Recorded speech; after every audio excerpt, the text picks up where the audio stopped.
representatives of the diplomatic corps, scholars and academics who have graciously accepted our invitation to join us today.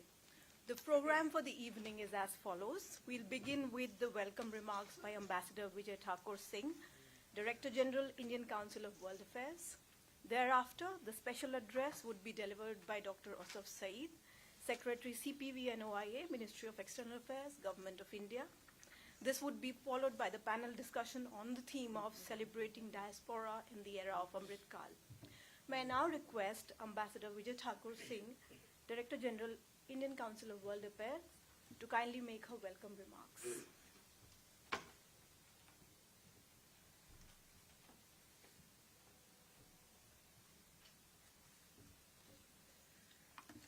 Good afternoon and a very, very warm welcome to Sapru House. At the outset, I would like to thank Dr. Ausaf Sayeed, Secretary in the Ministry of External Affairs, for agreeing to join today's panel discussion. I would also like to thank the panelists, Ambassador Virendra Gupta, Ambassador Anil Trigunayat, Professor Vinod, Khadria, and Mr. Sushil Pandit. I also welcome the ambassadors who have joined us today, the CDAs who have joined us today, and members of the diplomatic community. I recognize in the crowd one of my former colleagues, Ambassador, who is also here with us, and I thank the ambassadors who have joined us today. With the 17th Pravasi Bharatiya Divas just a few days away from now, we are privileged to join hands with the Ministry of External Affairs to organize this curtain raiser event at Sapru House on the theme Celebrating the Diaspora in an Era of Amrit Kaal. Pravasi Bharatiya Divas is being held this time in Antar from 8 to 10 January, and we see Pravasi Bharatiya Divas as an important and a unique platform for re-engaging and reconnecting with overseas Indians. It is a bridge that connects people who trace their descent to India, and a bridge that connects them to their motherland and to their roots. It celebrates the success of overseas Indian communities, and most importantly, Pravasi Bharatiya Divas is an opportunity for people of Indian origin from different parts of the world to interact with each other and share their experiences and explore possibilities of working together in India as India enters its Amrit Kaal. It is a journey of the next 25 years till 2047, when India will celebrate 100 years of its freedom from colonial rule. Historically speaking, Pravasi Bharatiya Divas is the return of Mahatma Gandhi to India from South Africa on 9th January 1915. Mahatma Gandhi, the greatest Pravasi who led India's freedom struggle and got our nation its freedom. Indian diaspora is one of the oldest and indeed one of the largest diasporas in the world, with approximately a strength of 32 million. Today, Indians are found in all continents and in almost every country in the world. The diaspora community has excelled in terms of acquiring knowledge, skills, and expertise in many diverse fields and in building networks of excellence. This can be found from their contribution and achievements in fields ranging from science and technology, education and research, finance and business, to pharmaceuticals and healthcare engineering, among others. Indian origin individuals are occupants of the highest offices in other countries today, in Guyana, Suriname, UK, Ireland, Portugal, and Mauritius. Indian origin CEOs are leading industries across the world. Much to be proud of, indeed. India's approach to the diaspora is characterized by 3 C's: care, connect, celebrate, and contribute. The 4C approach is a comprehensive framework that is designed to take care of the welfare and protection of our diaspora, connect them to their roots, celebrate their achievements, and applaud their contributions to India's development. The theme of the 17th Pravasi Bharatiya Divas is Diaspora, Reliable Partners in India's Progress towards Amrit Kaal. The forthcoming PVD will build upon the discussions at the previous PVD held virtually in 2021, where the theme was Contributing to Atmanirbhar Bharat. We look forward to the talent and skills of the diaspora community to contribute to India's growth story. This PBD holds special relevance as it coincides with India's G20 and SCO presidency. I am sure that the diaspora participating in PBD will witness the confidence and energy with which India is taking its role of being chair of these two very important organizations. In conclusion, finally, ICWA is privileged to hold this panel discussion among representatives of government, diaspora organization, and academic community. So I thank you all for your presence once again. Welcome, and we look forward to the panel discussion. Thank you.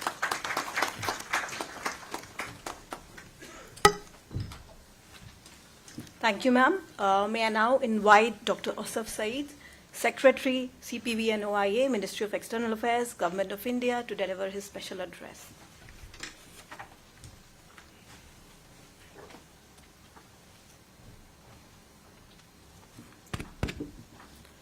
Ambassador Vijay Thakur Singh, DG ICWA, Ambassador Virendra Gupta, Ambassador Anil Trigunayat, Professor Binod Khadria, Sri Sushil Pandit, Excellencies, ladies and gentlemen, a very good afternoon to you and a warm welcome to this curtain raiser. At the outset, let me take this opportunity to thank the Indian Council of World Affairs for organizing this curtain raiser for the 17th Pravasi Bharatiya Divas to be held in Indore coming week, 8th to 10th of January. And I presume that this is the first event of ICWA this year, and also I believe that it is also the first event of the Center for Migration, Mobility and Diaspora Studies, which was created recently as a vertical under ICWA by merging the erstwhile India Center for Migration, ICM.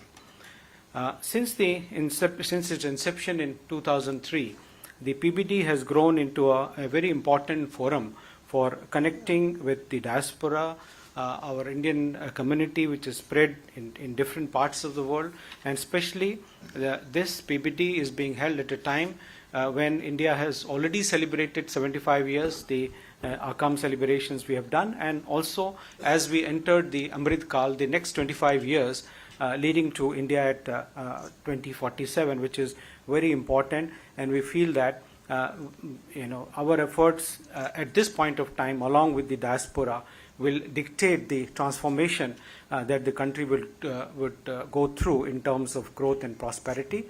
In this effort, towards the development of our country, we look forward to the contribution of diaspora, and we look forward to diaspora as a very important asset for our country.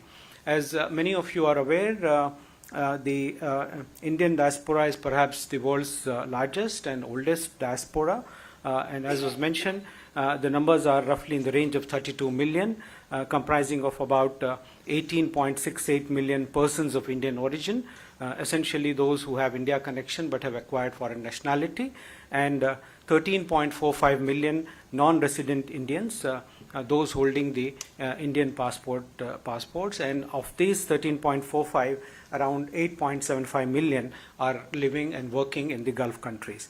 So the Indian diaspora is very well spread, almost across 210 countries, from Caribbean islands to Southeast Asia, Africa, North America and Europe.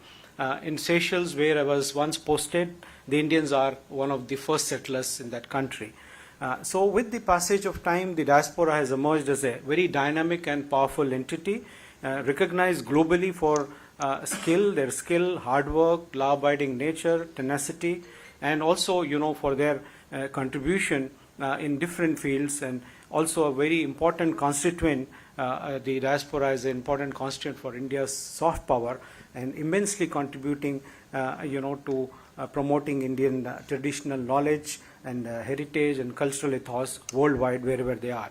Also, as was mentioned by the DG, that Indian diaspora is also gaining political influence worldwide, and many parliamentarians, including the heads of states of several countries, owe their origin to India. In some countries, the Indian diaspora is even 6th generation, 7th generation, which is there like in Malaysia.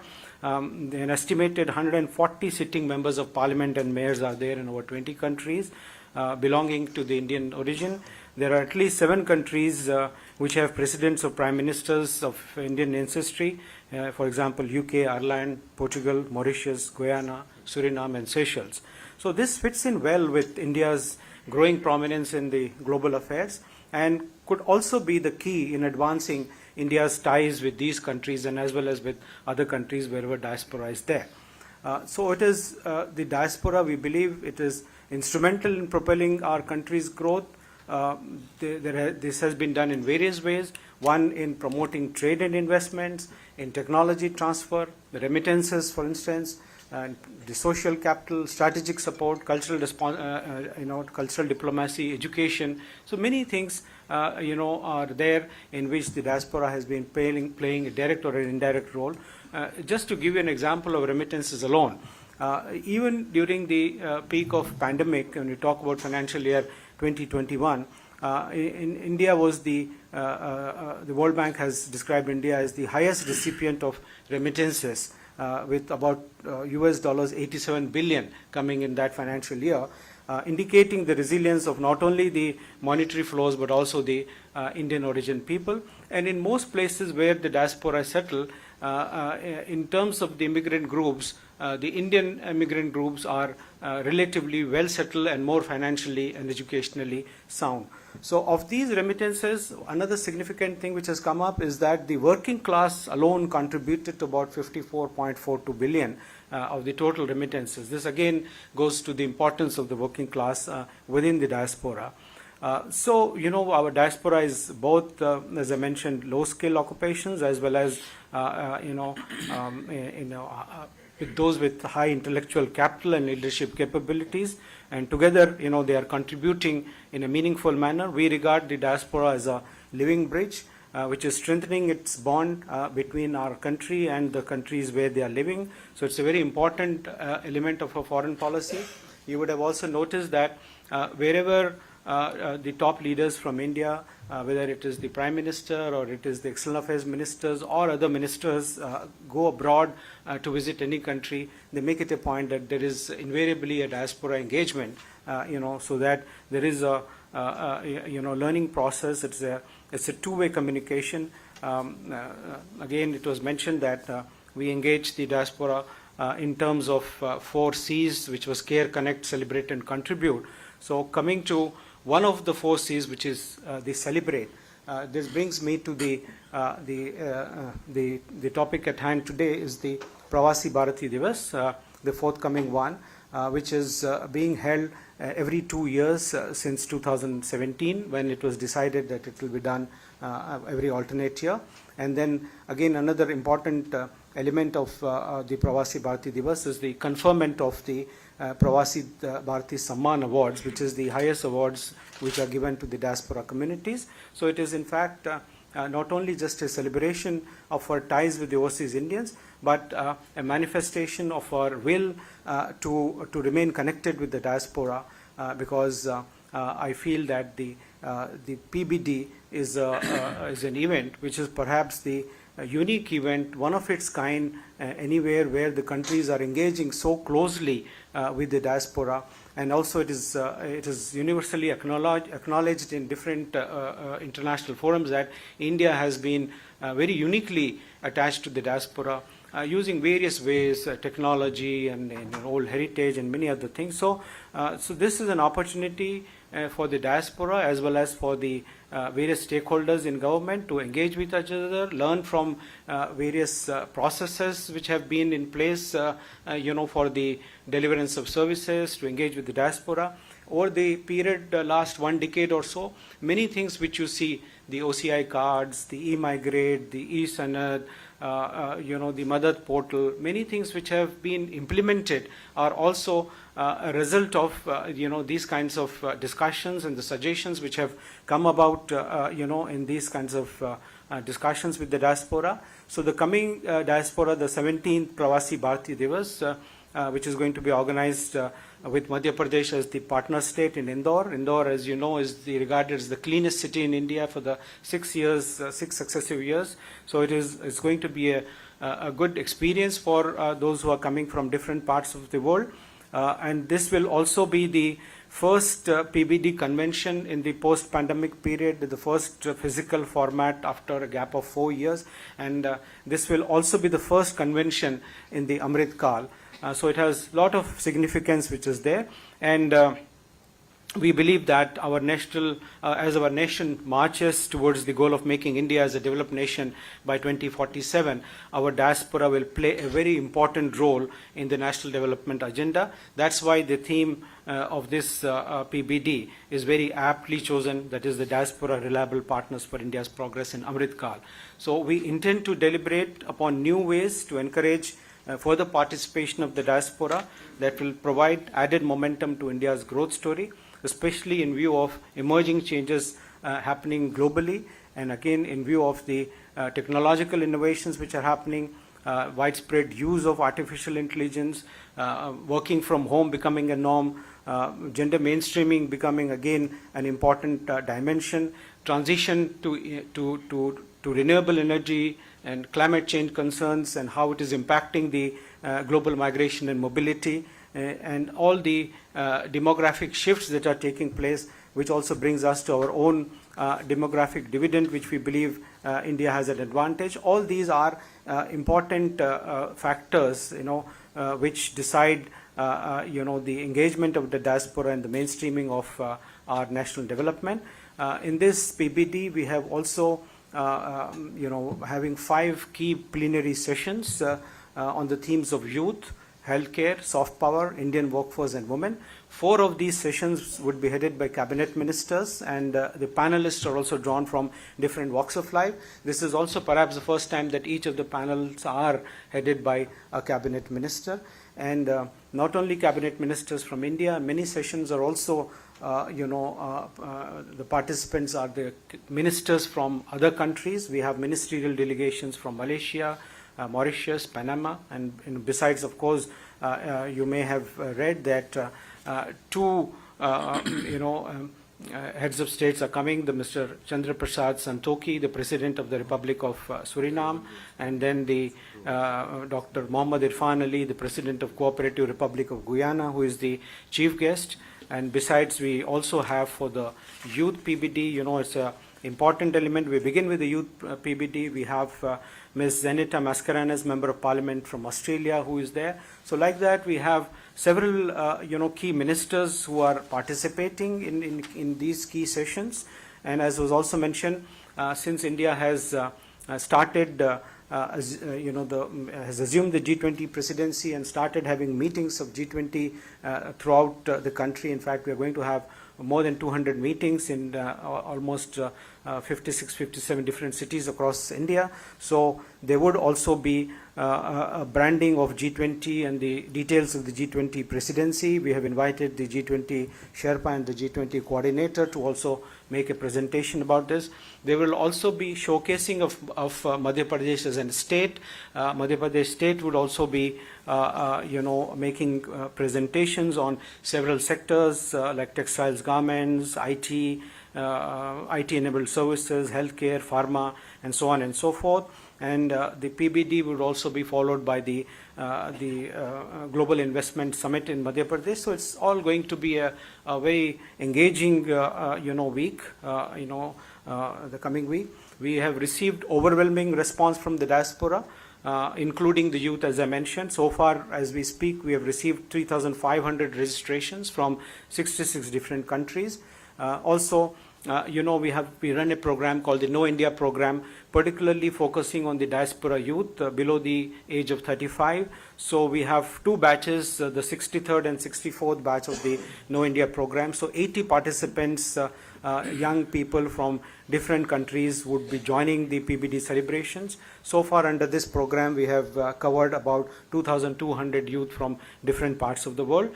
So going forward, in our engagement with the diaspora, can we look upon the diaspora in helping us realize some of our goals and aspirations for India at 2047? For instance, can we imagine an Indian company in the list of top 10 or 20 consulting firms in the world? Or can India emerge as a preferred center for international commercial arbitration? should we have an international Indian news channel with a global footprint like that of BBC or CNN? Can we also think of positioning India's higher educational institutions and centers of learning as international facilities for training civil servants in development and governance solutions? While the Government of India is engaged in identifying new mobility pathways and newer job opportunities for our nationals in different parts of the world and easing of immigration rules and laws, can we also look upon diaspora helping us in the mapping of global demand for jobs and skills so that India at 2047 could project itself as the skill capital of the world, fulfilling the needs of every country in every possible field? I am confident that today's discussions by the panelists will cover these areas and throw valuable insights towards this dynamic relationship between India, Government of India and officials and the Indian diaspora, so that looking forward we can make use of these platforms like the PBD for further development of our country. As I said, we are in a very important phase of next 25 years leading up to 2047. I'll be very happy to chair this panel discussion and looking forward to very engaging views of the panelists and of course the question and answer sessions that will follow. Thank you so much.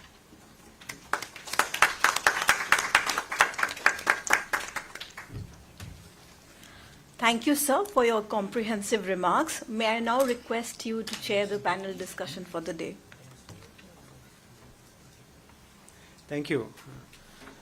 So, ladies and gentlemen, we have a very distinguished panel of speakers, and two of them former ambassadors, having served in very important countries and engaging in important role in the current portfolios. So I would like to request the panelists. I'll invite each one of them to share their views. So we could perhaps each panelist can share about 5 to 6 minutes on the topic of today's discussion of how do we engage with the diaspora, how do we celebrate the diaspora.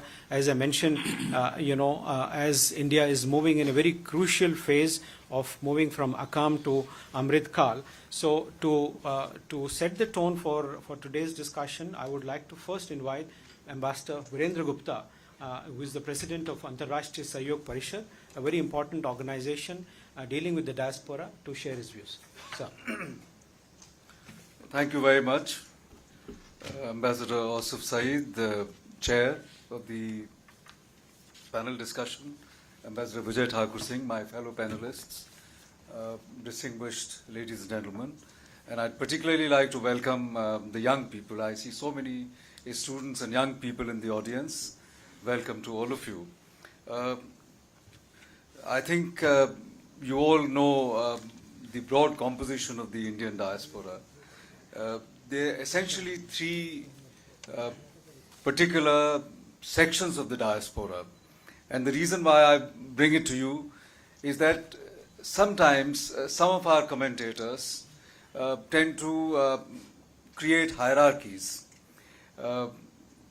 Broadly, there is diaspora in the Girmitiya countries, people who went as indentured labor in almost semi-slavery conditions.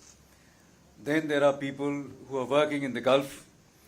And incidentally, most of the remittances which come to our country come from the Gulf countries by our workers.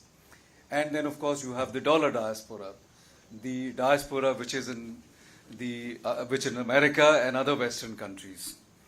I think each of this diasporic section is extremely important, and they have their own unique characteristics and unique strengths. So I think we must get away from the temptation to set out any priorities. Our engagement with diaspora has undergone almost a complete transformation in the last 25 years. Prior to that, Government of India was at best indifferent. People of India felt a sense of betrayal vis-a-vis the diaspora, because they thought that those people had left India and moved away from the service to our motherland for the for improving their own personal lives. That was the broad sense. The people who went out on their part, they were extremely diffident in associating with a country which was weak and which didn't count for very much in the international affairs. So they felt a sense of embarrassment. So their connection with India was very diffident, and certainly there was no exhibitionism in that. And that applied to people across the spectrum in the diaspora. I remember that a story that I heard in Trinidad, that Indian kids, children who were given tiffin comprising of Indian food, they would not open their tiffins in front of the other children. That they would go to the bathrooms and eat their tiffin in quiet solitude. And then when I was in Trinidad, I found the situation completely transformed. People were not only proud of the Indian cuisine, Indian food, not only that they would eat Indian food with great degree of pride, but they would also offer it to their guests, unlike what they would do in the previous times, that to the others they would like to offer non-Indian food to make them feel comfortable. So I think this growing assertiveness with regard to expression of their cultural identity, and which you see manifest in very long celebration in the Caribbean, where there is large people of Indian origin, large number of people of Indian origin. The Diwali celebration goes on for almost a month. All Indian festivals are celebrated with particular enthusiasm. In America and other countries where there are large Indians, festivals are not only celebrated, people come out in the Indian attire. So I think in every which way, they are very proud of their Indian identity. So I think in 2003, because the time is very short, in 2003, Government of India, for the first time, took a very path-breaking step and instituted this Pravasi Bharatiya Divas. Now, why did this happen? Because there was also growing maturity all around. Prior to that, governments were sensitive about a person of Indian origin who had taken citizenship. There was always a matter of suspicion. But in these last 25 years, there was growing maturity with regard to multiple identity for individuals. Many countries, even in fact, had begun to grant dual citizenship. So I think it was accepted that a person living in America, person of Indian origin, who had taken American citizenship, he was very loyal and committed politically to America, but he could have a separate cultural identity. He could have a distinct cultural identity. He could have emotional attachment with India, which was the country of his origin, and that there was no contradiction between his cultural and emotional attachment with India and his political commitment and attachment to the country that he had adopted. Prime Minister Modi's has been taking this engagement with the diaspora to an altogether new level. His active and very high-profile meetings with PIO communities, and the reason why I'm mentioning it is that you didn't see that happen earlier. So I think it was a very distinct change. It created a sense of empowerment amongst the Indian diaspora communities. It also highlighted the kind of importance that Government of India was prepared to attach to engaging diaspora and regarding diaspora as a central theme in their foreign policy. Now, one of the tangible results of that has been that there is growing interest in diaspora within our own country. And I want to mention that only recently we completed a capsule for 30 hours at the Khalsa College, Delhi University. And there is growing interest amongst, and I think in the next several months, we would be able to do similar capsules in some other Delhi University and other universities, colleges. I think that is happening because people have suddenly begun to look at the diaspora and the kind of role that the diaspora is playing. Now, very briefly, what are our expectations from the diaspora? Very often, we begin to ask this question, say, we are doing so much for diaspora, we are engaging diaspora, we are acknowledging them, we are organizing these conventions. Now, what is the diaspora doing for us? I think, in my opinion, this is a very unfair question. Because diaspora is like our children. And mother should never ask of her children as to what those children can do for. And this is not just a rhetorical pointer, but I think we have to understand that there can be benefits which could be coming to us. In any case, questions have been raised about technology transfer. Remittances are already coming from workers in the Gulf countries, not so much from our very rich and influential expatriates in developed countries. Investments, our expectations, there are expectations. Some bit of investment has come from different parts of the world by our diaspora communities, but not a very significant number.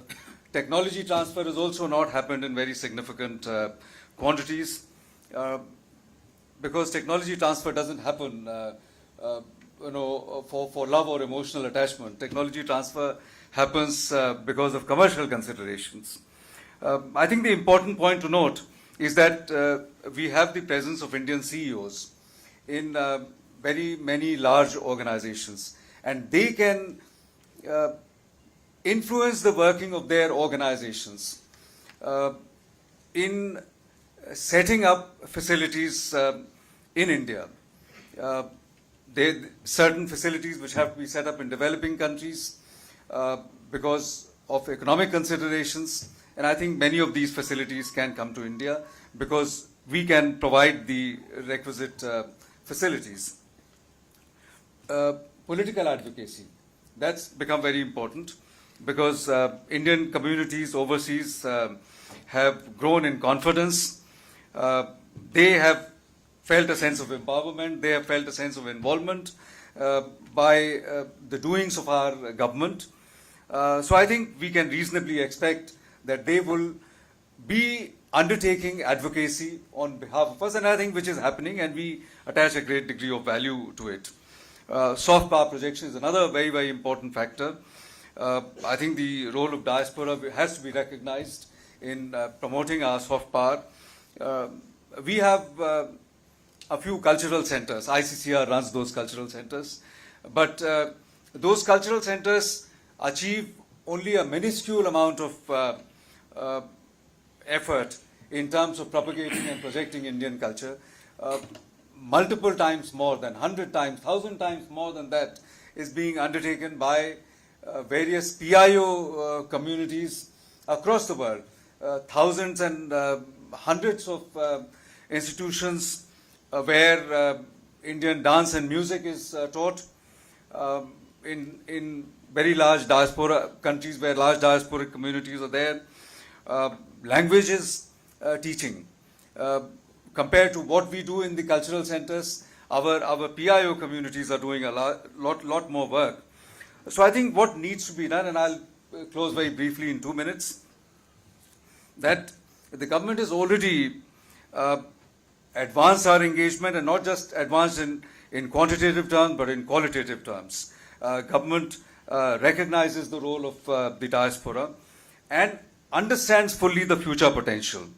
And this is, what has been done by the present government, I think is very, very commendable.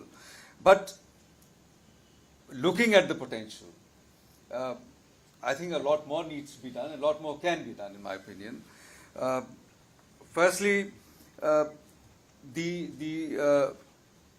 PIO associations and the institutions which are imparting training in performing arts, Indian performing arts and Indian languages need to be supported. And support not just in terms of moral support, that we support your effort and laud your effort, but I think we have to support it financially. So I think a lot more financial support in everything that we do, whatever we talk, we have to back it up by financial support. Fortunately, Government of India is now in a position to provide greater outlay, more ICCR scholarships for PIO students. Ambassador Ausaf Sayeed mentioned about the No India program. I think it's a very wonderful initiative by the government. But I think the numbers that we have at the moment, we are only able to cover a very small number of PIO children. I think that number needs to be substantially augmented. And finally, I think there's always a problem about how we connect with the youth. Youth, whether it's in India or abroad, and including in the diasporic community, does not have that kind of attachment at this moment to Indian culture. I think the Indian culture which draws the diaspora to India. So I think this is always a problem as to how we should connect with the youth. And I think one way is to provide the diaspora youth greater access to Indian educational institutions. Some of our educational institutions are world class, are top class. IITs, for instance, they enjoy a very great brand equity in a country like America. So I think if we were to provide greater and more easier access at concessional fee structure, I think this will go a long way. We should look at the experience of other countries, particularly Israel, which has not a very large diaspora, but very important and very influential diaspora. China, which is also, I think, probably larger diaspora than ours, and what the Chinese have been doing. So I think we need to study that with a view to improving our outreach with the diaspora. Finally, as India is growing in stature and power, and as our economy is growing, there is greater degree of confidence all around. Now the question rightfully arises is that if there is a problem in the diaspora country, let's say for example, a country X far away from us, and some tectonic event, political event takes place, and the Indian diaspora community is disenfranchised. What can we do? I think we have to carefully assess what our potential is, what our capacity is. Sometimes there is a jingoistic narrative going around in this country, and that frightens me because we have to assess our capabilities, we have to understand our capacities and act according to that, because overreach can have disastrous consequences. With these few words, I'd like to thank ICWA for organizing this event and for having made me a part of this. Thank you. Thank you very much, Ambassador Virendra Gupta. You have really brought out several pertinent points relating to that diaspora. Particularly, you mentioned that there is a growing assertiveness among the diaspora in expressing their cultural identity, Indian identity. You have also vouched for greater financial support and educational scholarships. To this, I may mention that the No India program, we have actually from this year decided to double the number from 250 per year. This year onwards, it will be 500 per year. And also the scholarship program for diaspora children, which was earlier only restricted to 40 countries, has now been, the scheme has been expanded to cover diaspora from all countries across the world. So there are these programs which are taking place. Also, there is a unique program which we are working on, which is called the Pravasi Darshan Yojana, which is basically an initiative. First, it was started for Girmitya countries for providing the the diaspora an opportunity to visit historical and religious places in India. But this scheme has again now been extended to countries across the world. So with this, we move ahead, and I would like to invite another distinguished ambassador and a dear friend of mine, and Ambassador Anil Trigunayat, who has vast experience, in working in the Middle East and also in Africa. So he has been the former ambassador of India to Jordan, Libya, and Malta, and served in several different countries. And you would always see him writing in various newspapers of repute on foreign policy, on diaspora affairs, and he is a distinguished scholar in several leading think tanks. So I would like to invite him to share his own personal experiences and his own recommendations on the diaspora, particularly in the context of Africa, where I'm taking a quote from his article this morning, where he lamented that perhaps a greater engagement with the diaspora in Africa needs to be done. So over to you, Anil. Thank you, Ambassador and Chair, Ambassador Ausaf Sayeed, Director General, Ambassador Vijay Thakur Singh, esteemed panelists. I would not like to repeat on what has already been said, and everything has been said by the three ambassadors before me. Let me try to just say a couple of things. For India today, the diaspora has become a strategic asset. And the 4 C's that everybody talks about is a kind of matrix that is there to bind them. I remember I was in New York in 1993, immediately after our economic reforms that happened. And we still did not have any system whereby we were going to engage the diaspora as much. Although, the former Prime Minister, Atal Bihari Vajpayee, was really involved in this a great deal and tried to give it a big push. So when we were looking for investments into India from USA, we reached out to all the financial companies in the Wall Street. And you'll be surprised that nearly in every major financial institution, there was a person of Indian origin who was at a senior position, either number 2 or number 3 position at that particular time. And every one of them went out of their way to see to it that their companies looked at India with curiosity. That was extremely important for us. So that is the role of the facilitator. Likewise, we talk about today as India being an IT power, an economic power, a knowledge economy. A great deal has been done by those Indians whom we used to treat as some kind of a brain drain who had gone there. And they are the ones who returned to India. And today, many of them we are called as brain trust. So this journey from non-required Indians, non-reliable Indians, and I remember in 80s when I joined service, I read this article in Indian Express where the first title was Non-Reliable Indians. Because the moment something happened in India, they will withdraw their cash immediately because we were dependent a lot on their deposits that were coming in. But today, in India, we are having, World Bank had just said that we will be the largest recipients to $100 billion this year from the remittances by the Indians. That shows also not that India is the only country where they can put their money, but that shows that this is a place they have a greater confidence in it.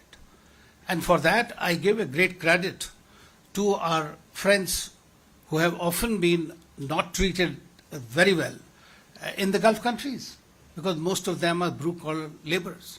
And they are the ones who in times to come will have a major problem. The problem is, as we have seen during the pandemic, there have been retrenchments, there have been returns. We had Vande Bharat flights, millions of them, lakhs of them had to be brought back. The thing is that the Gulf countries especially are going through a major churn, which is a technological churn.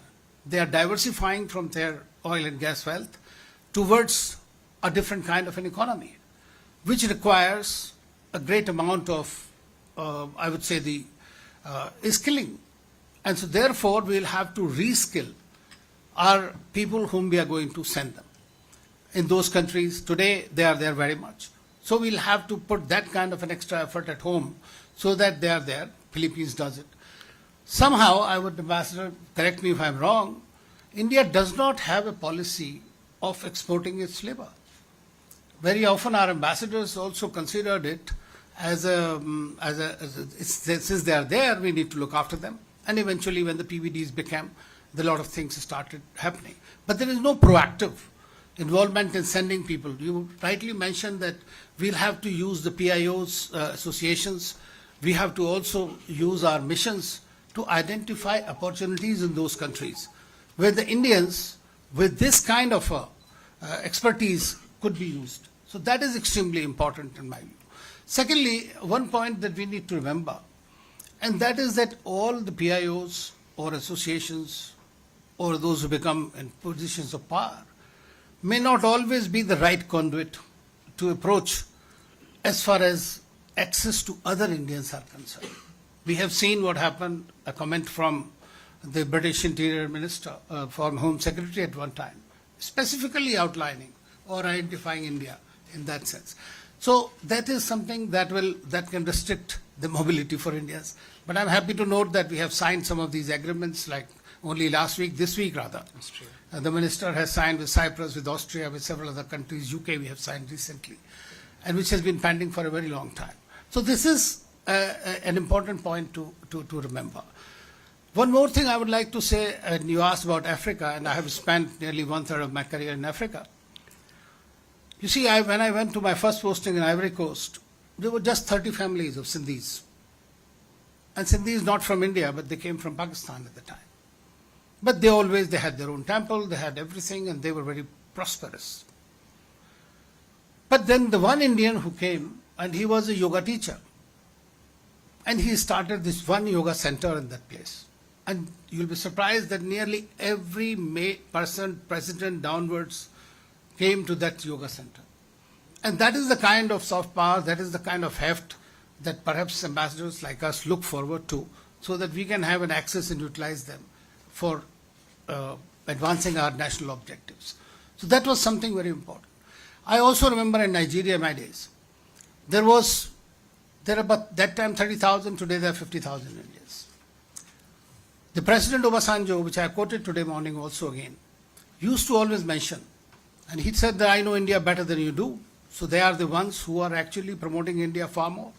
So he told me, he said, the Indian industrialists and the businessmen are the second largest employers of the Nigerians after the federal government. That is a statement. So that shows that the Indians are strong in those countries. And as we know now, and I firmly believe, I may be wrong, that from second half of this century, if it cannot become an Asian century, it is very likely to become an Afro-Asian century. And that is the place where the diaspora, even though Mahatma Gandhi came here and we celebrate PVD and all that, but the African diaspora was not that well integrated, not even looked after. They did not even think beyond Mauritius or South Africa whenever the visits took place. It's only under this government that we have seen that they have picked up, there is a formal Africa policy, and we also see that the ministers, Prime Minister and everybody else is traveling to these countries and engaging the diaspora there. I think that 2 million strong diaspora, which is very well off, very influential, very powerful, can be a real bridge when we move into the next part of the century. Since the time is very short, Ambassador, there is only one thing I would like to say, and I will not speak here too much about this, but I'll share that study that I had mentored with some of the people from different parts of India. And this was a survey that they conducted after this. And this survey is very interesting. It says it was the respondents were in the age group of 31 to 50. And 74% of the respondents were male. Participation came from about 21 countries. Now, they said that they were very satisfied with what Indian government did during COVID-19 and other times, but 96% of them stated that they were not aware of any of the schemes launched by the GOI. Now, that is something, a gap, communication gap. I think we can fill it up somehow. They also said that their participation in India's economic growth, majority said that they have invested in India through one or more instruments. that is equity, debt, real estate, FD, etc. And only 12.7% said that they have the business interest in India. So it is an important statistics. The many of them said that they were associated with, 65% actually, were associated with the Indian associations in every country, and you know, in the Gulf we ensure that everybody is registered, whoever is coming with one or the other association. But despite that, if they say that they did not hear about various schemes that we talk about, I think that there is a communication gap. One of the ideas given by that group, it was a good group of youngsters who did it, MBAs and all. They said, could we try to have some kind of an app or a website which is called mybharat.gov.in, and all information can be provided on that with regard to the diaspora, with regard to the opportunities.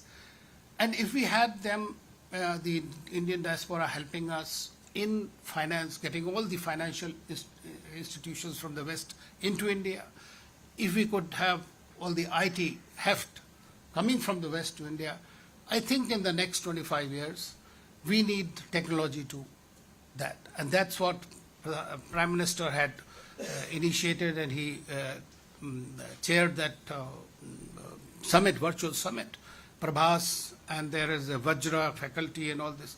And I was surprised myself that there's so many hundreds of them. I mean, we always keep on telling everybody that 25% of scientists in NASA are of Indian origin, or so many CEOs belong to that. But the money goes where it finds its level. So nobody is going to invest just because you are an Indian. They are going to invest because this is an opportunity. And since India is going to become an opportunity, is a big opportunity, going to become the third largest economy, I think that this is the time that they can be a great, I would say, facilitators in providing working technologies while they continue to have their faith and their loyalty to the countries of their adoption. Thank you very much. Thank you.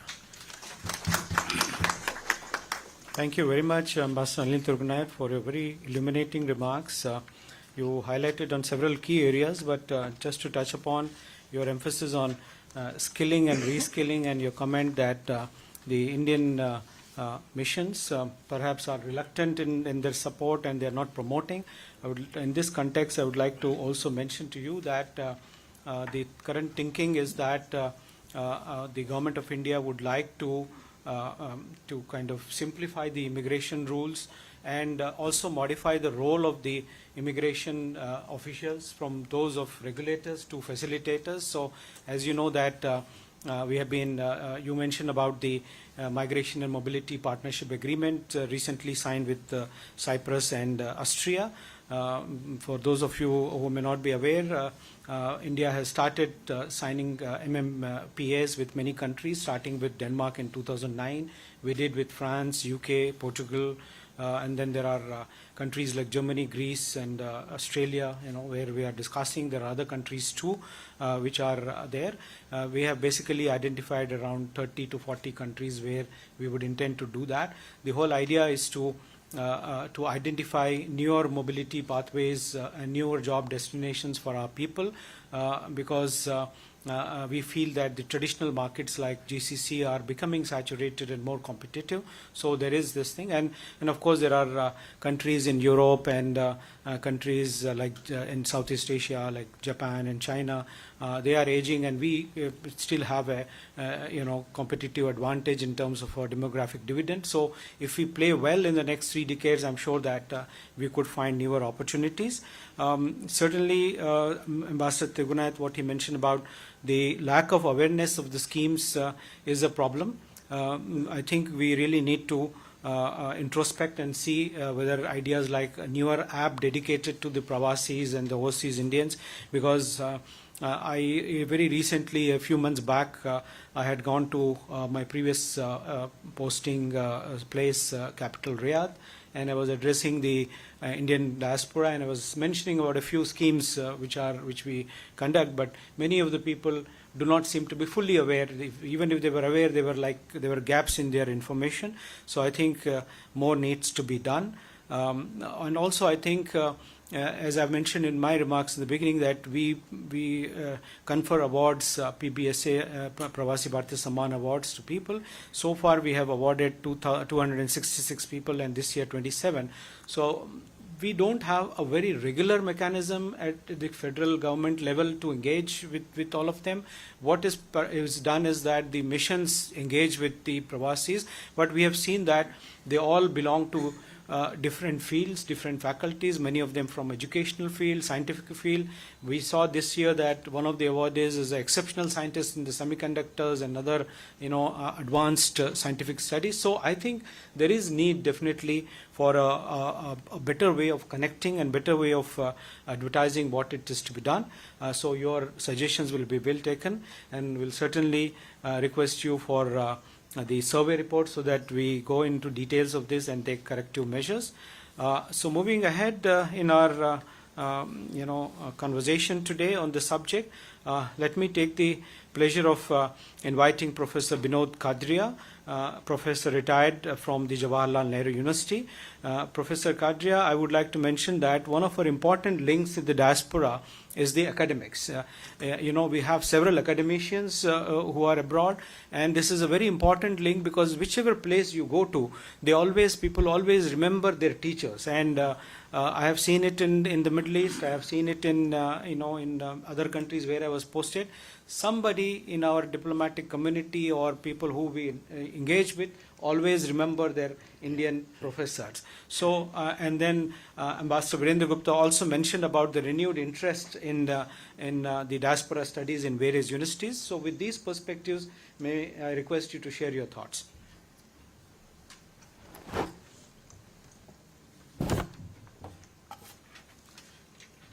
Thank you, Chair Saeed, Director General Vijay Thakur Singh, and my fellow panelists and my dear friends in the audience.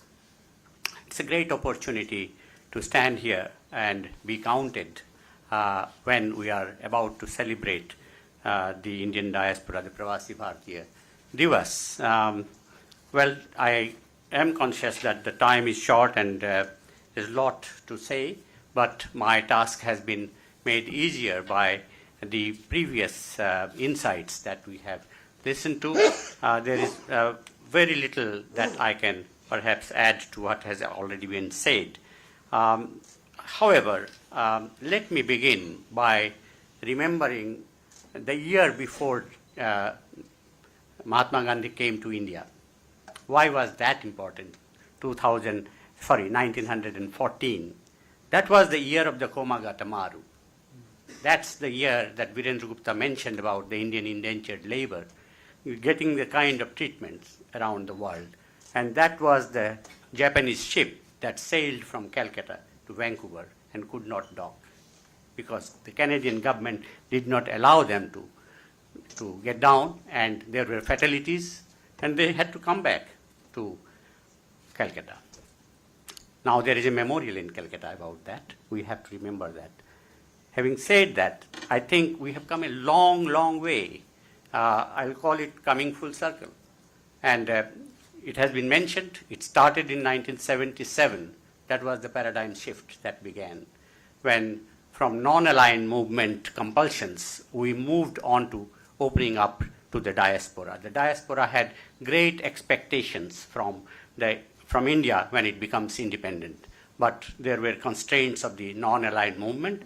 As Ambassador has mentioned, that there are two parts, the overseas Indians who have become citizens of other countries, and the other part, the NRIs, non-resident Indians who are still Indian citizens. So there is this question mark before the Indian leaders, the leaders of the Indian movement. Mahatma Gandhi, I would not call him the leader of the independence movement, but the father of the nation. But barring him, when India became independent, then there was these dilemmas, which way to go. And I think what prevailed at that point in time, that if India took up the interest of the diaspora, at that time the diaspora meant only the foreign citizens of Indian origin, then whether that would be an interference in the internal matters of those countries. I think that's where it all began. But in 1977 onwards, India started reevaluating its position, and that's when I think it started shaking hands with the diaspora. And of course, Vajpayee's name has been mentioned. The high-level committee on the Indian diaspora towards the end of the century, 1998.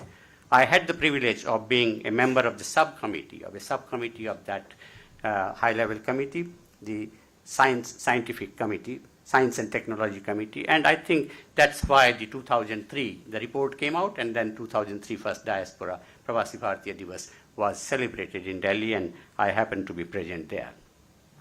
Subsequently, the Ministry of Overseas Indian Affairs was established in 2004, and then in 2013 it was merged back with the Ministry of External Affairs. So where do we stand today? I think the 4 C's that have been mentioned, we have talked about celebration, care, and of course connect. Let me talk about contribution, the 4th C. How can, we have heard about the past, we have heard about the trajectories, we have heard about the initiatives that are being taken, but where do we go from here about the future?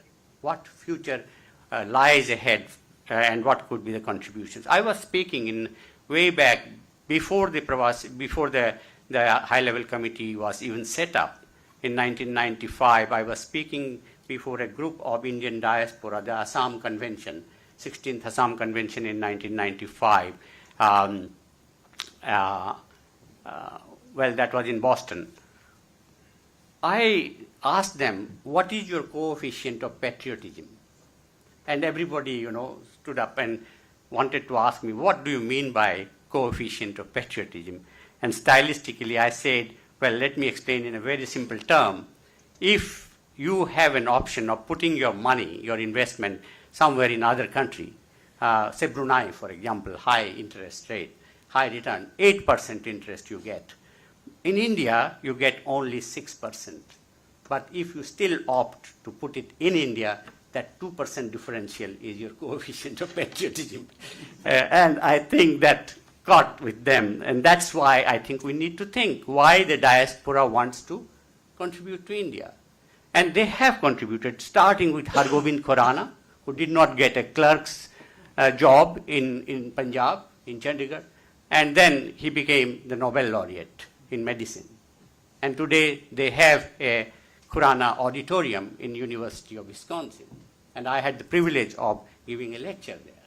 So we see from Hargobind Khurana to Kalpana Chawla and to large number of people who have made the difference in making our life better on this planet. I'm not even talking about India.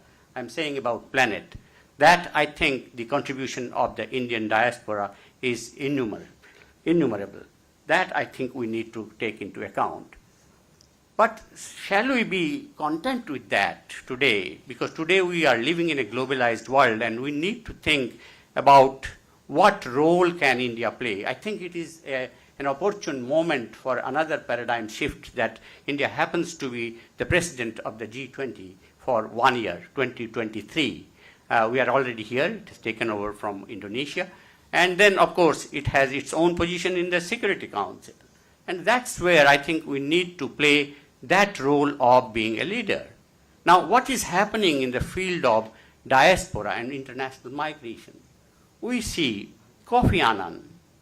Kofi Annan had started with the Millennium Development Goal in year 2000, and he wanted to bring diaspora or migration, international migration as a subject on the table. But countries were not willing because it infringed with their idea of sovereignty. And that's when I think Kofi Annan brought it through the back door by piggybacking on the agenda of development. So United Nations development of the development agenda had another component called migration. That became migration and development. That's how we started the Global Forum on Migration and GFMD, migration and development, alternating between a developed and a developing country till 2006. But only very, very late when the Syrian crisis took place, Syrian refugee crisis in 2015, that we found that the Millennium Development Goal was coming to an end and it was Sustainable Development Goal. And all the migration specialists and people interested in that were hoping that it would get its place of pride among the 17 goals. But no, we missed the bus again. Because nobody was interested in even giving up an inch of its sovereignty, the concept of sovereignty. And that's why when the refugee crisis, struck Europe, that they got up and started a new initiative called GCM, Global Compact for Migration, and another one called Global Compact for Refugees. And that's when I think the whole issue of diaspora got a completely different color. But then came COVID-19 and everything halted. So it was signed in Morocco on 18th of December 2018, but it could not be launched for the next 2 years. And that's when we found that the IMRF took place, International Migration Review Forum, last year, 2022 May, to review the progress of the Global Compact for Migration. And that's where I noticed, I could not go physically, but I did participate remotely because that was possible during COVID. And I noticed, I felt the absence of Indian leadership in that. India, being the largest source country, largest origin country, should have called the shots in steering the entire course of the GCM and the IMRF. But India was almost like absent, sitting at the backbench and raising hands only when other people were proposing things. And naturally, you'd find that things will not go the way the global south would want them to go, because India is a global south country, and India has the potential to be the leader of the global south country. And that's where I think today is the right moment at this Pravasi Bharatiya Divas to sit up and review and see that India, whether through G20 or the UN Security Council or independently, take the leadership of being the origin country of the world's diaspora. And how can India contribute? Certainly all the details that we heard from Ambassador Sayeed, from other speakers here today, of course, they have to be maximized, but at the same time, we need to understand that what is differently India can do. And that's where I think in the context of the COVID-19 and the future that is likely to be there, I was just jokingly saying that the masks are coming back, COVID alert is back again, and that's where India can play a big role. I think what we are obsessed with about diaspora is diaspora for homeland development. I think we have done enough about that. It is time to move beyond that and think of third country development. Diaspora for third country development, I call it TCD.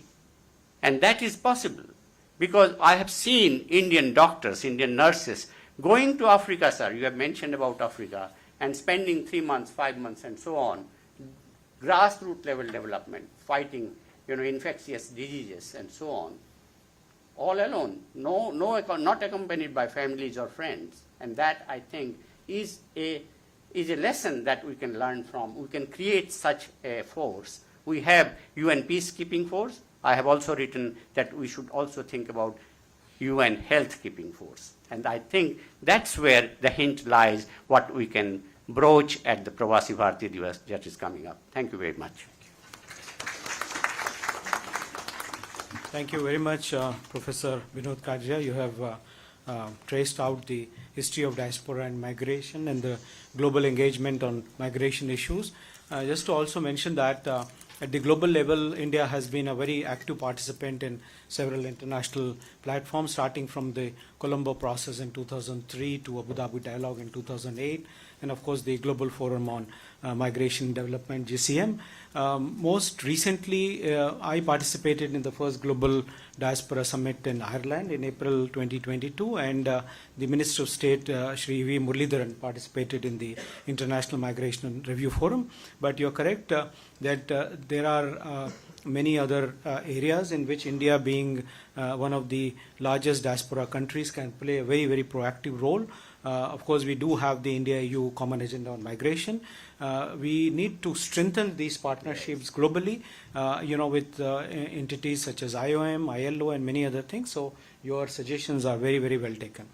Now, coming to the very last speaker of this afternoon, this is to give the industry perspective. We have heard from government perspective, the former diplomats, and also the academicians. But here I would like to invite Mr. Sushil Pandit, who is the working president of the PIO Chambers of Commerce and Industry. Maybe I would request him to focus on how the diaspora can play a role in propelling growth, both in India as well as their countries, and to bring together the industries of the two countries together in terms of trade, investments, technology transfer, and in general giving a little dynamism to the industry, particularly in the post-COVID scenario. Over to you, Mr. Sushil. Thank you, Chair Dr. Sayeed, and Namaskar, Director General Ambassador Vijay Thakur Singh, my fellow panelists, and esteemed audience. It's a great honor to be here and sharing my views on the issue. A lot has already been said, but with respect to economy, as the Chair has guided me, I would start from the 90s itself, when our economy was not in a very enviable state. In the very early 90s, we had to pledge our gold to get our foreign exchange reserves in shape. And towards the end, in 98, when we tested our nuclear devices, we were slapped with sanctions. Our foreign exchange reserve was barely 24 billion at that time. And these sanctions were crippling. Why we celebrate PBD today has its roots in that event. In May, when we tested and the sanctions were slapped, by July, our government, then headed by Atal Bihari Vajpayee, announced Resurgent India bonds. We were trying to mop up about $2 billion because we had less than 2 years worth of reserves in order to pay for our imports. We had a huge trade deficit. But would you believe, when this economy was not in a great shape, when Moody's and other agencies had downgraded our ratings, when we were slapped with sanctions, and the government was a rickety coalition of about 24 parties, it was the diaspora that responded with almost twice as much as was needed. About a little less than $4 billion, more than 64,000 applications. That woke us up to what Indian diaspora across the world could do for us. And then the committees were formed, and then the reports came, and then the 2003 PBD happened. But it all was triggered in 98 by a tremendous success of Resurgent India bonds. But more than the money that came, dawned the realization that we have an untapped potential sitting out there. It isn't that this potential hadn't shown itself before. In the very early 80s, when most of us on this panel were at the very beginning of our careers, and when universities and schools hadn't even started using the word computer, nobody had heard this phrase called information technology. Absolute private citizens' initiative led to small computer teaching shops in the neighborhoods.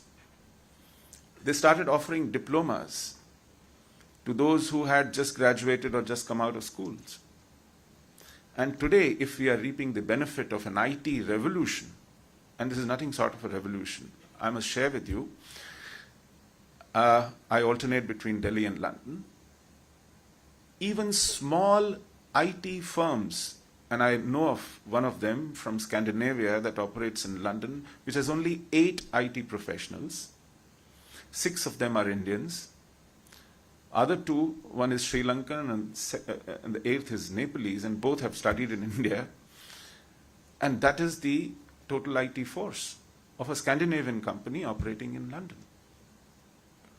I'm afraid if tomorrow the word diversity were to be applied there, it is not to get the people of color or ethnicity, it is to get non-Indians into IT. That is the level of domination, and no thanks to the government. No thanks to the universities, no thanks to the school curriculum. So when we talk of economy, if only the system, the bureaucracy, the legacy steps out of the way, that's what Indians can achieve. When our steel making was essentially a PSU enterprise, an Indian entrepreneur stepped out and became the biggest steel maker of the world, with not a single plant in India. That's Lakshmi Mittal for you. Now, what has changed in the last so many years? I had actually a small note prepared, but I don't think we have the time for it. The phrase wealth creation has replaced the phrase filthy lucre. In the 70s, 80s, and 90s, and quite supported by our films and popular discourse, it's filthy lucre that guilt-tripped the prosperous Indians and romanticized poverty. We have moved far away from that. Today, the word nationalism resonates far better than nationalization, something that every private enterprise worker and employee aspired to, adopted by the government and take a job for granted. About 15 years back, we had a government where ministers used to lament that India has missed the manufacturing bus actually to China, and we must concentrate on providing services because that's what we are good at. Forget manufacturing. Today, we are indigenizing a lot of manufacturing here and cutting down on imports. That has changed. Incidentally, the number of mobile phones we are exporting runs into billions of dollars now. And we'll be growing 50% every year in the next 5 years in terms of value exports. Our exports used to be commodified natural resources like iron ore and cotton. They are increasingly becoming value-added manufactured goods. That's what has changed. We are opting out of trade pacts which are not conducive to our industry and manufacturing. Earlier, we used to be queuing up for being included in this pact or that pact, irrespective of what impact it had on our economy. That has changed. And all this apart, I don't think for years we've heard of scams anymore. Because policy used to be hostage to whims, patronage, and pelf a few years back. And now it is technology enabled and transparent. So anybody can come and become a manufacturer if they qualify a certain criteria laid down for everyone. This represents an opportunity. We at PIOCCI, People of Indian Origin Chamber of Commerce and Industry, feel, and that's the approach here, that prosperous and successful Indians will make a prosperous and successful India. We are concentrating on people of Indian origin abroad, and entrepreneurs in India who can collaborate with them. We believe even if they collaborate with one another in different continents, people of Indian origin in South Africa collaborating with people of Indian origin in Southeast Asia, in East Africa with Europe, in North America with West Asia, and become force multipliers for each other, offer market access to each other, offer expertise, experience, capital, technology, collaboration, That's what will propel them to higher levels of prosperity, higher levels of scale, higher speed in terms of growth. And if they become more powerful, more prosperous, more stable, chances are they'll be able to connect with Indian economy with far more strength. And of course, get them to connect with Indian economy that represents a lot of momentum and lots of opportunity today. We look at 5 trillion economy as a great goal to achieve. It sounds very good. But what sounds even better is that for the first time, we have a government that has given us an evocative target. I don't think ever our collective consciousness was mobilized towards an economic target to be achieved in India. That is what makes a huge sense. But what is sobering to me is that our share of global GDP is still barely 3.26%, while our share of population is more than 17%. It tells us we have a long way to go. There's no room for resting on our existing laurels. We have huge reforms to look forward to within the country, and a great spur needed to build connectivity within the diaspora. That's where we need governments to step in. That's where we need our missions to step in. But beyond that, if you leave it to diaspora and step out of the way, there's a great deal to be achieved. Thank you so much for this opportunity, sir. Thank you very much, Mr. Sushil Pandit. You have given a very good industry perspective to the event. And certainly, what you mentioned that we have a long way to go in terms of economic development, and but then there is a Vision 2047, which everyone is aware of. And just to cite a few of the things that as part of the vision, particularly relating to commerce and industry, which you talked about, is the talk that making India a global manufacturing hub, increasing the share of India in the world manufacturing from the current level of 3% to 12%, increasing the share in global trade from 3% to 10%, being in top 3 in the services trade, becoming an integral part of global value chains, and so on and so forth. So I think this is where we look forward to greater partnership with diaspora, and also we look forward to partnerships with entities like PIO Chambers of Commerce. We are really running late, I think almost by 12 minutes, but still I think with permission of the DG, maybe we could just have 2-3 minutes of question answers, or 5 minutes. So if you have, anyone has question, very pertinent question, just please be brief and then ask the question. And then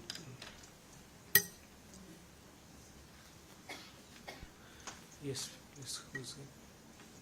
Yes, please introduce yourself and say the question. I am Tanuj and I am student of University of Delhi. Okay, please. So sir, as Ambassador Virendra mentioned that diaspora is like our sons and daughters. And in society, there is ruckus today that India do not have migratory security policy, strong security policy, but the Western countries do have. And sir, there is also, when there was COVID and there was questions upon the kafala system from Gulf countries. And as a result, a lot of our diaspora is suffering in jails. So with these policy loophole, how do you deal with the security issue of our migrants? Okay, thank you very much for asking this question. Maybe I'll take this. One is that we during the course of our conversations we talked about the migration and mobility partnership agreements with various countries.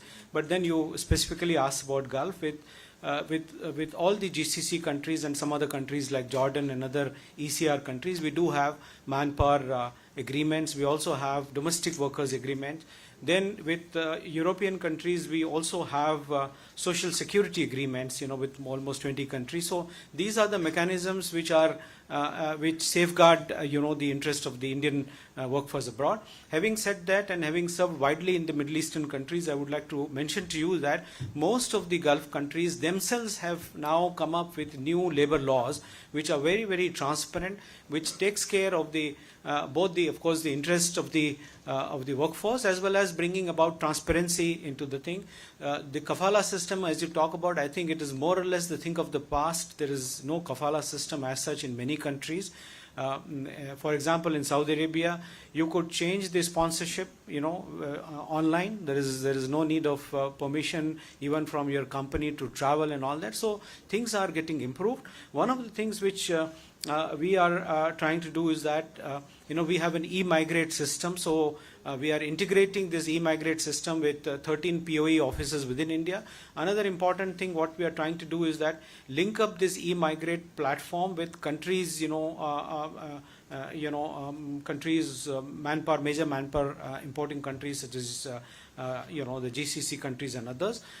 We have started discussions, with Saudi Arabia, with UAE and Qatar. So I think with these measures, I think there will be more transparency brought into the recruitment. As a country, we only believe in legal form of migration, so that people should go in a legal manner, so that if they go through legal manner, then there are chances that both the India as a sending country as well as the recipient countries, both will be in a better position to manage this kind of migration well. Yes, please. Anyone else? Yes, please. So, first of all, I'm Amish Kaal from the International Labour Organization. Yeah. Distinguished panel members, a lot of discussion on the 4 C's.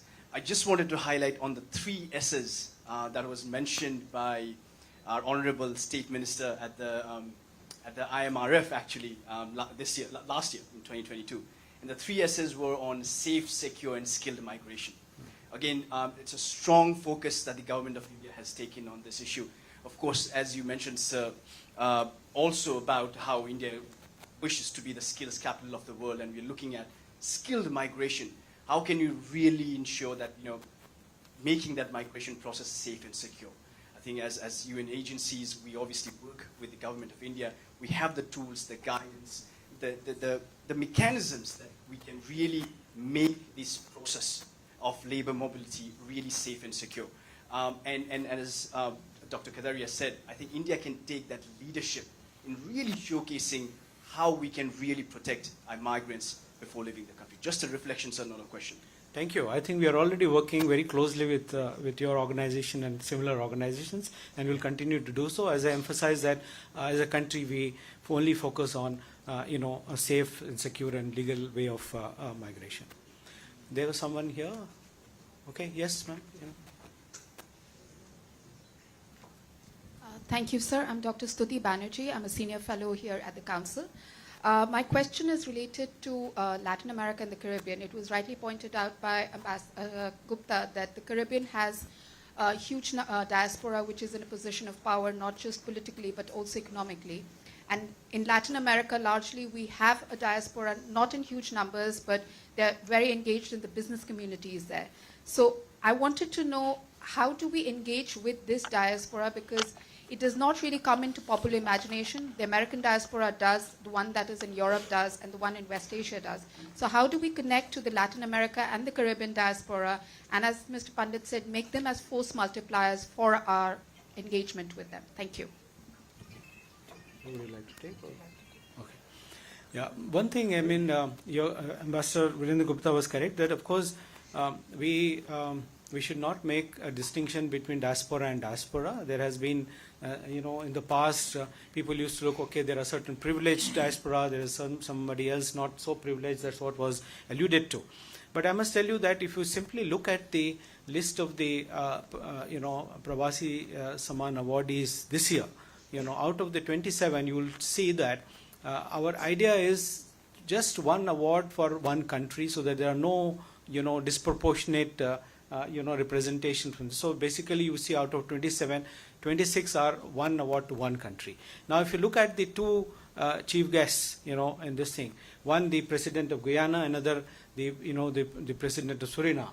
Now, and also a huge business delegation which is coming along with these two, both for PBD as well as this. This goes on to say that the focus has always been there. There are special programs which were made for these countries, and of course, the distance sometimes makes it difficult for a more frequent engagement than what we would perhaps like to in a regular sense of the thing.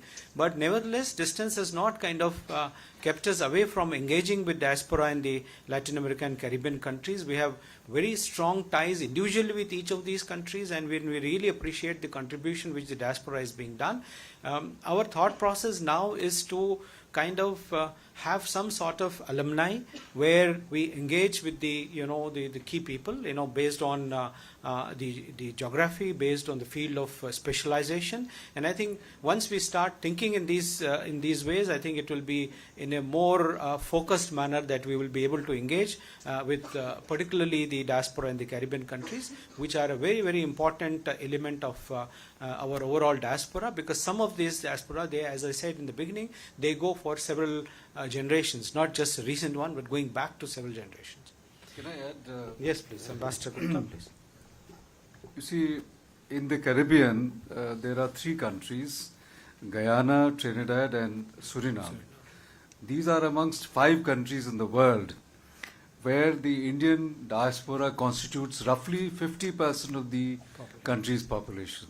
So as you can well imagine, those countries are very, very special for us.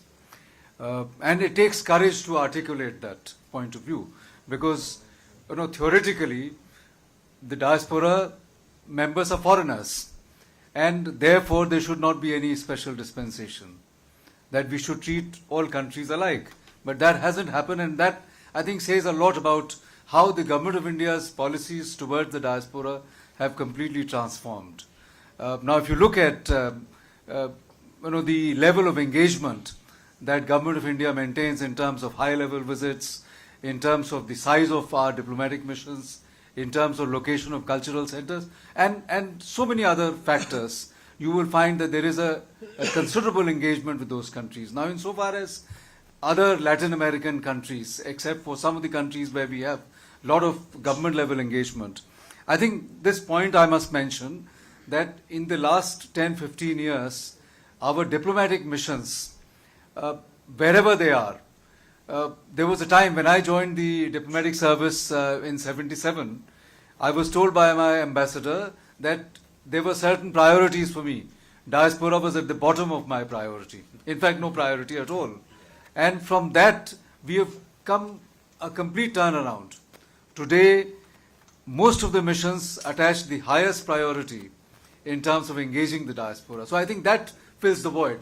There are countries where there may be very small number of diaspora, but even those small diaspora will be on the horizon of our missions, our heads of missions and other officers. So I think that enables more active engagement. One last question, please. I think so. Okay. Okay.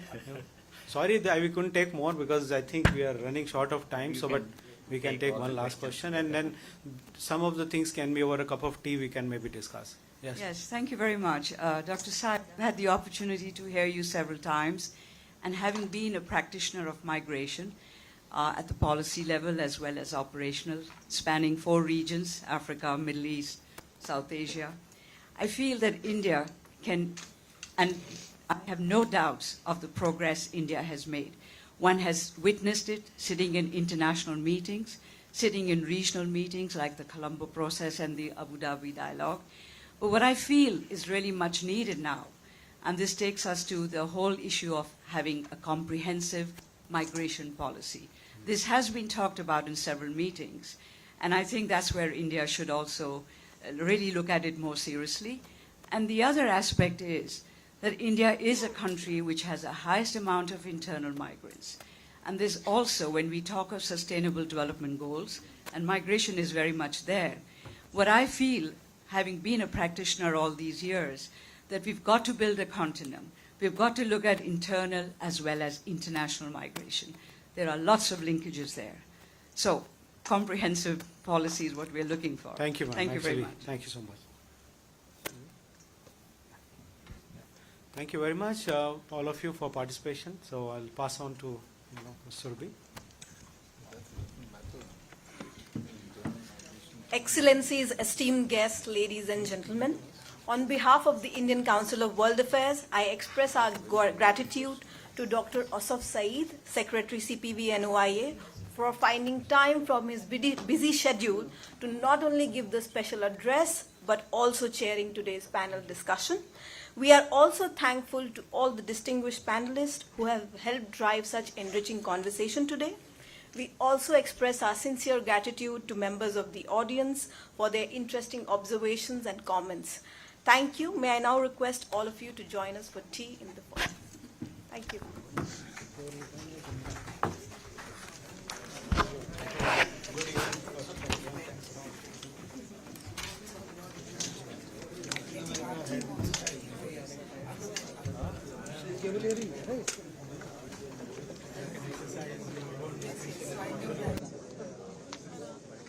Live